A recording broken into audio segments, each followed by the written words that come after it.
ba itong waiver ng bank secrecy na law na ito at ang magiging epekto nito? Opo, Madam Chair. Ibig sabihin po nito ay mabubuksan yung bank records nyo na inyong binanggit sa inyong supplemental affidavit without us violating the bank secrecy law. You are losing the protection of bank secrecy law. Naunawaan nyo po ba yun? Opo, Madam Chair, I'm fully aware.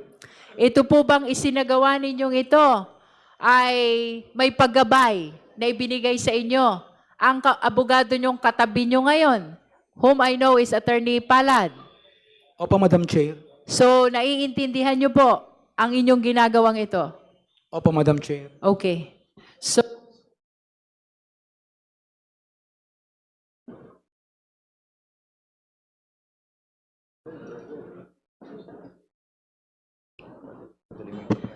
kindly raise your right hand.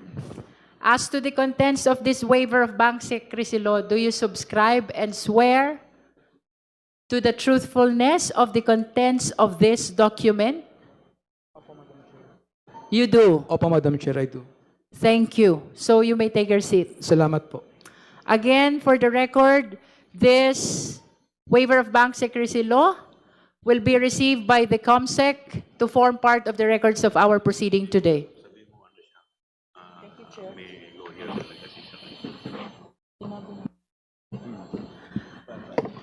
As we have acted on the motion already, the BJMP, the Sergeant at Arms, and the NBI are directed to bring back Ramil Madriaga to his place of detention, safe and sound. Thank you. Ramil Madriaga is excused. Maraming salamat po. salamat Madam Chair. po. To this committee, maraming salamat po. To give time to Mr. Ramil Madriaga, we are temporarily suspending the hearing.